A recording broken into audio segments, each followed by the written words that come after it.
You feel it, don't you? The voices leaking through the cracks.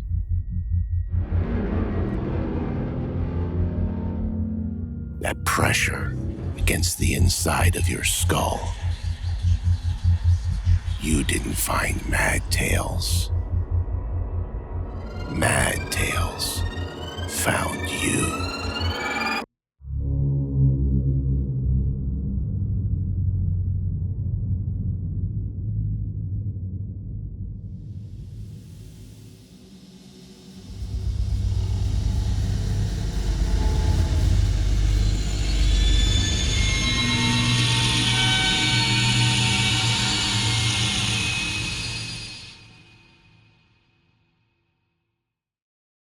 I am, if you will forgive the cliché, what is known as a bit of an odd duck.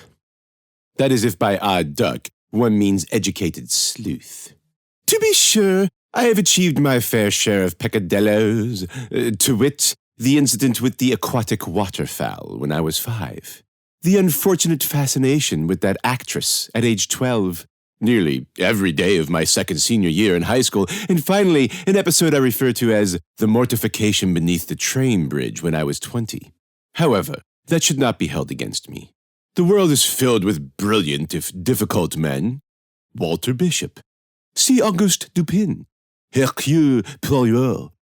Not that I, poor little Jefferson Jefferson from Fredericksburg, VA, ever aspired to be placed among such august company as Auguste et al., but would that I could. But of course I realize those men are fictional, but yes, it is perfectly rational to draw a rather negative conclusion. But that is precisely the point to which I aim. Should I have a moment to straighten the rudder, then perhaps we shall thread the channel. So, my point. Ah, yes. You see, I was most certainly not acquainted with the 4 uniformed officers traipsing in and out of the house on Hawk Street that morning. Not those particular uniformed officers. But I had been, since birth, an intimate associate of the one detective standing just within the door. His name was Davis, and he was my cousin. Yes, we shared the same last name, and yes, I am aware of its implications, but you may have my utmost assurances that Davis was not the least concerned with history or politics. He was not a member of any white-sheeted group. He did not attend reenactments. He did not subscribe to the bizarre notion of the southern states somehow salvaging the chimera of its erstwhile militaristic vigor. The South was as strong as ever in Davis's humble opine, thank you very much, and to contradict such a notion was to be guilty of heresy, or something like that. To be honest, I do not think Davis thought a whit about the South, the cause and its position in the world. He was a detective, and as such, he had criminals to detect. Recently, however, the dragging economy led to a certain amount of uncertainty among the public servant set. And with sequestration and austerity measures and the Cypriots rioting and whatnot, Davis's department had already eradicated its community outreach programs, not to mention its long-ridiculed cavalry, and there was frequent fervor of furlough and firings and further financial flap. Perhaps I thought my cousin might need to prove his mettle beyond his usual competence, beyond his usual skill and aptitude and expertise, and who better to aid him in just such an endeavor than his erstwhile incommodious cousin?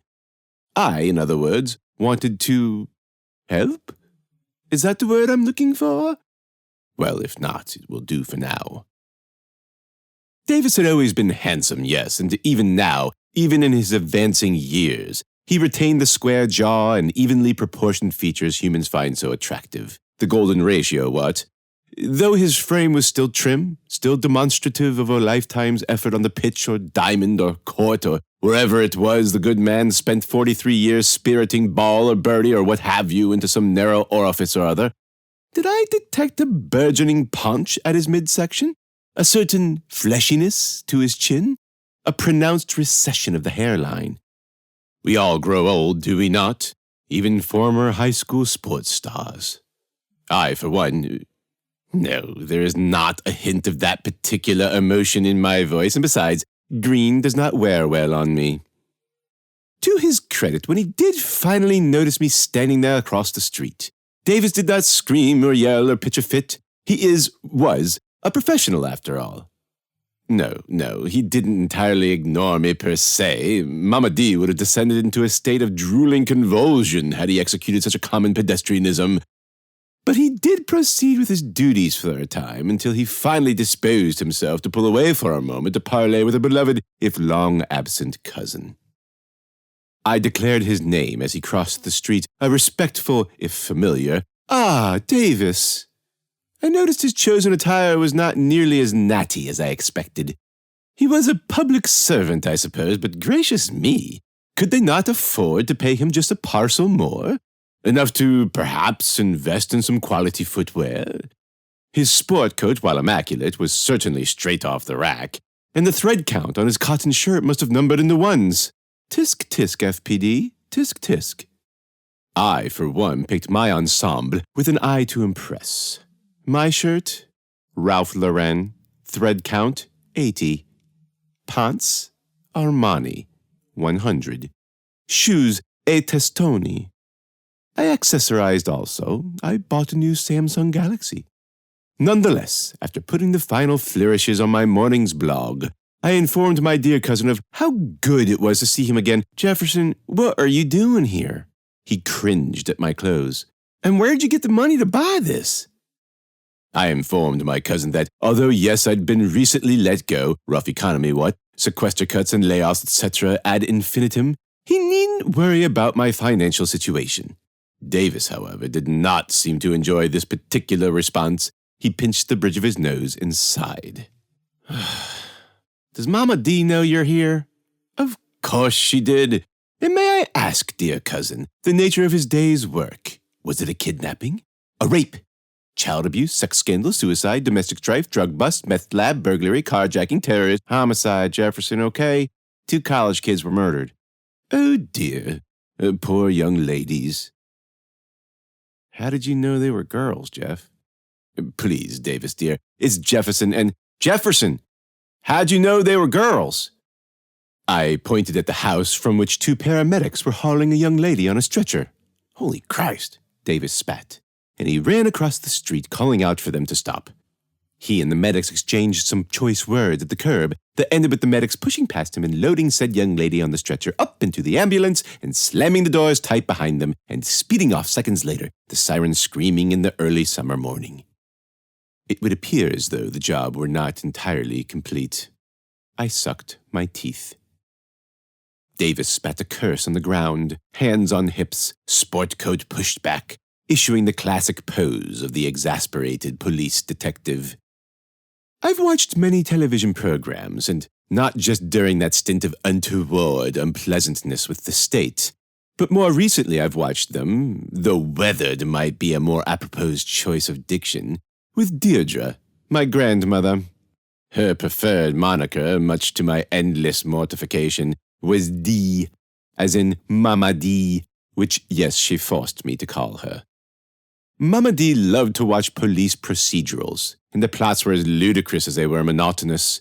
It usually went something like this. A murder would occur, it doesn't matter what or who or where, after which the 2 main characters, 2 wisecracking hard-boiled veterans, would investigate.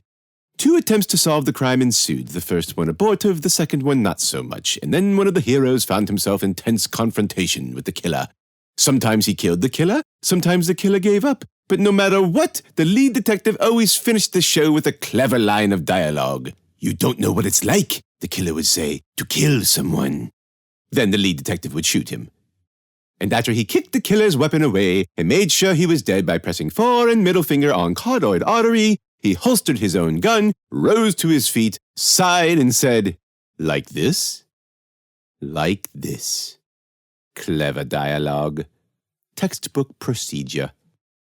Whatever the case, the manner in which Davis stood right then reminded me of any number of fictional television detective, from Jim Rockford to Lenny Briscoe.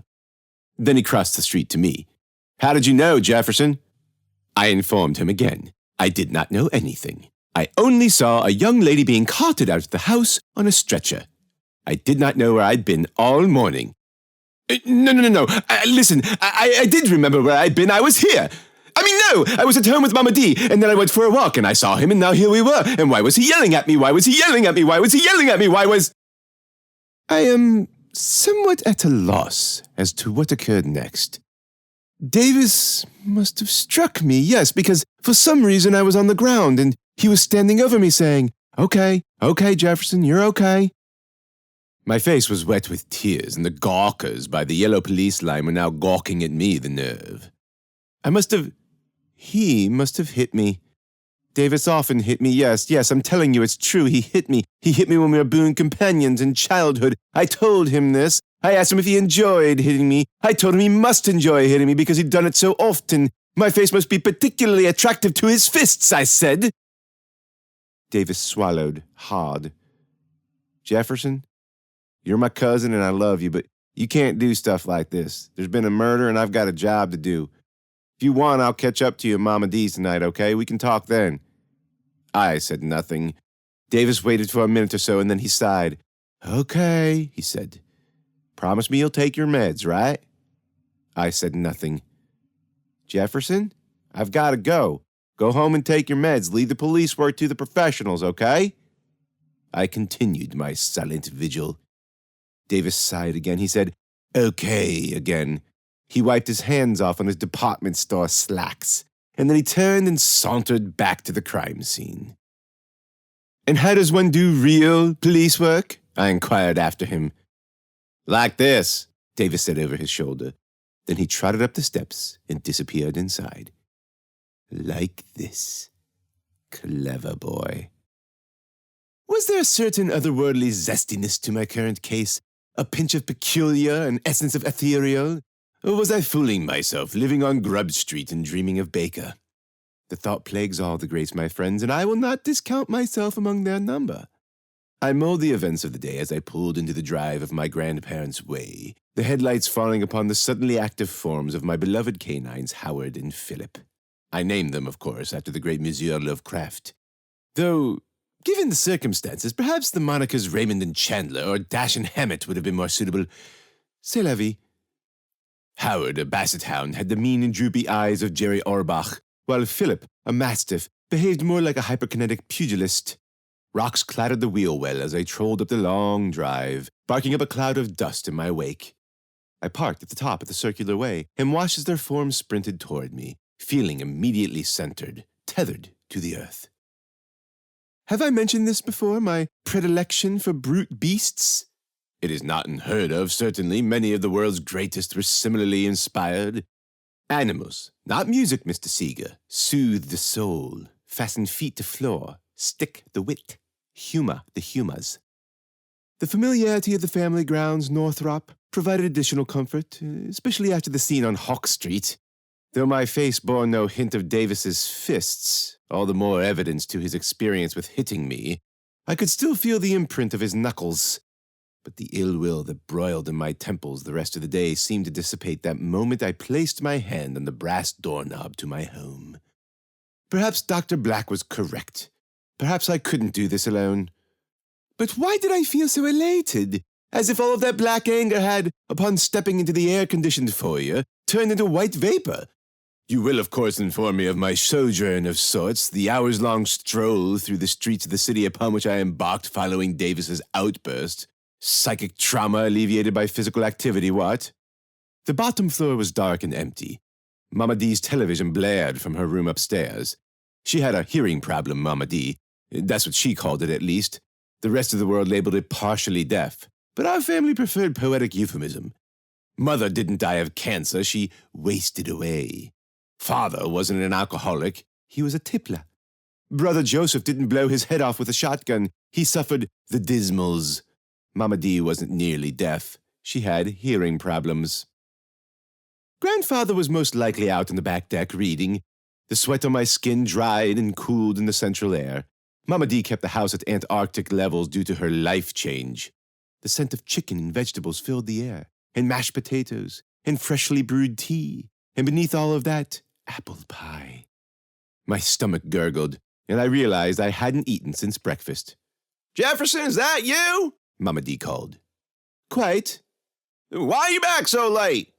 Well, there was an unfortunate incident with Dave. What's all that yelling about? Granddad yelled. He came in through the kitchen door, startled at the sight of me. Jefferson, where'd you get them clothes? I winced. Years of living with a deaf woman, woman who is hard of hearing, had naturally amplified his voice by at least a dozen decibels. Who you talking to, Jefferson? He's talking to me, D. Who? You want some chicken, boy? Mama D baked us some. Where you been? She descended the stairs with the grace of a toddler, white-knuckling the railing. Well, as I was trying to explain before, you been drinking again? She sniffed around my face. Of course not, Mama D. That would put me in violation, and as you know, the medication does not react well to... You lose time again? Did you call Dr. Black? I sidestepped the first one, explaining to Mama D that I was merely... Look at me, boy. She put her papery palms on each cheek. Her skin was ice cold. Then she peered into my face for any signs of dissembling. Well, you ain't lying, but you ain't telling the whole truth neither. I suppose I can't put you back for that, not that they'd take you. She brushed past Granddad. Come on, let's get you something to eat. We ate in the kitchen. Mama D forked salad onto her plate, and a cold silence settled over the table. The oven ticked. Mr. Mac called when you was out running around, Mama D said. Oh? Uh-huh. Said if you missed work again like today, he was like to fire you. I explained it to them again. Mr. Mac ran his kitchen like a fascist. He was Mussolini to my FDR, Franco to my... He's your boss, Jefferson, and you do as you're told. Ain't got a lot of room for mistakes here, boy. The phone rang. A landline, of course, and Granddad excused himself to get it. I heard him talking in the living room. No details, just snippets and murmurs and the occasional, what? I tried to clean my plate as quick as possible and was just standing when he returned. You done already? Sit you down and let me get some pie. Of course, I'd love to indulge, but I was scheduled to work the breakfast shift tomorrow and... Nonsense, sit down. He gathered up the plates and deposited them in the sink. Maid's off. I chuckled at the familiar joke and caught him glancing at the front door. I suppose that was my dear cousin Davis on the phone. Huh? Oh, no, not Davis. That was Mr. Mercer. Said he saw headlights in the drive, wanted to know if we was okay. Mama D cut the pie with a steak knife, doled out fat slices onto paper plates. She always used a steak knife to cut her pie, and she always served her pies on paper products. You said Davis was investigating a murder? Nearly a double. College girls. I took a bite and chewed. I had to choose my words carefully. The attack was gruesome. Mama D gave me the eye. Had I been too animated? I concentrated on the pie. It was the most interesting thing I'd ever seen. Granddad looked over at the front door again. Jefferson? I shan't lie. I started to lose myself a little. It happens sometimes. Sometimes all I have to do is shake my head and it goes away, so I did it. I shook my head vigorously, but it didn't help. I shook it again harder and longer. Nothing. I left my body, floated up to the ceiling, and saw us all there. Me, my long hair falling in my face, Granddad's wispy strands, Mama D standing, shaking my arm. Person! She shouted, and I was sucked back into my body. The switch made me dizzy, and I shook my head again. Mama D's face trembled a few inches from mine. I saw the wrinkles in her skin, smelled the baby powder she used. My eyes focused and unfocused. Jefferson? You here? I smiled. Of course I'm here. Where else would I be? Granddad was no longer in the room. I heard him somewhere, talking on the phone. Prove it to me, Mama D said. Show me you're here. I let my hand rest on the steak knife in the pie tin, and suddenly, like a switch was tripped, I could concentrate again. Like this? Friday night at the Hyperion was always busy, even during the hottest months. This evening was not an exception. I ordered my tall iced cafe mocha with whipped cream and cinnamon, then took a table in the new extension in the back next to the window. I saw Davis cross William Street, alone, as I insisted. I waved him over when he entered and asked if he would like to order a drink. No, Jefferson. I'm not thirsty. I told him that I had some information, something new had come to light. Though what channels I cared not to divulge. Connections, rumors floating through my old acquaintances, the junkies, the dealers. You still hang out with them? I chuckled softly to myself. Was he aware of the circumstances surrounding my release? Ah, he thought he was. No doubt he was aware of the recent sequester of the decade-long cuts to public services. He leaned back and eyed me. Yeah, I am. Haven't had a raise in 4 years. Cut 3 deputies last month. More to come. I nodded. My meds, as he knew, were not inexpensive. How was the girl? The girl? I held his eyes. The girl. She didn't make it. A pity. We stared at each other for quite some time. Jefferson, is there something you want to tell me? I let my forefinger flick the tip of the steak knife in my pocket. The basement. Of the Hawk Street house? I nodded. Summer in Fredericksburg can be quite stifling. Well, not necessarily the deep south. The city was south enough, and the humidity made it feel as though one were breathing underwater. The insects loved it. The cicadas fell in waves, and pockets of peepers sang in little copses as we made the short walk along Princess Anne. I jiggled the change in my pocket, my other pocket. Davis walked in front of me, thumbing his iPhone. So, what do you think's in the basement? We passed the Kenmore Inn. A light sweat gleamed on my forehead. I heard the trails of a bluegrass band playing in their little courtyard, the one they rented out for weddings. I felt myself trailing away again, floating in the air behind us, tethered loosely to my body. Granddad liked to talk about the Civil War, but Davis knew this, didn't he? A veritable expert on the Battle of Fredericksburg. He oft spoke about the Aurora Borealis, how it grew so cold the night of the battle that men froze in ditches, dragged themselves into basements to try to escape the cold. Davis grunted, not really listening. He demonstrated a similar disinterest at Granddad's feet whenever he inculcated us with his historical lectures. We turned onto Hawk Street and strolled up to the house. Yellow police tape still stretched across the little white picket gate at the bottom of the porch steps. Well, we're here. He scanned the street, first Princess Anne, then Caroline. Inside. It's inside, in the basement. He tilted his head at me. Okay, for a minute, but then... Before he could finish, I ducked under him, under the yellow police line, and unlatched the gate and jogged up the steps. Jefferson, wait! But I'd already entered the house. The hinges creaked, revealing the dark, empty hallway. The light clicked on. Davis was behind me. The girl lay on the floor, spilling out of the basement, just as I'd left her. I knelt down to see her eyes, but she disappeared, replaced by the dark stain on the hardwood. Okay, Jefferson, what now? I pointed at the basement door. Davis flicked the light switch. A single bulb in the hallway glowed to life. Down there, right now? You sure? Could there possibly be a better place? Could there possibly be a better time? His phone buzzed, and he reached into his pocket for it. I grabbed his wrist and held it there. No, not now. Jefferson, I have to take this. He turned and answered it. Yeah? His eyes flicked over at me. When did it... We're here. He paused, took a step down into the basement. No, I'm okay. He took another 2 steps down. I gripped the knife in my pocket. Okay, I will, he added, then pulled the phone away from his ear and punched the screen with his fingers. He took a step back, and I saw his hand rest on his hip. Okay, Jefferson.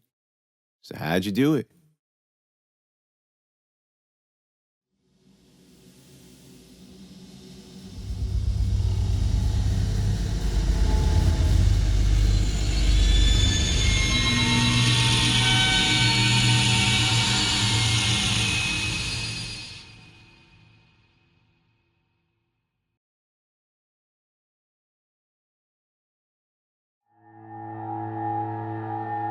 Think you're safe? Cute.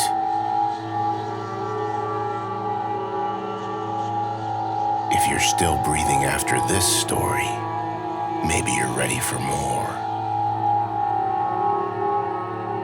13 tales.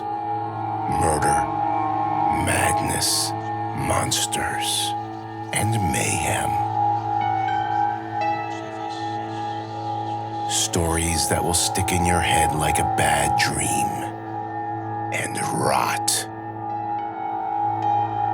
the ebook, the audiobook, and the paperback, or collect all three if you've got the guts. 13 tales, no mercy, no escape. Visit www.silverhammer.studio and get your copy before something else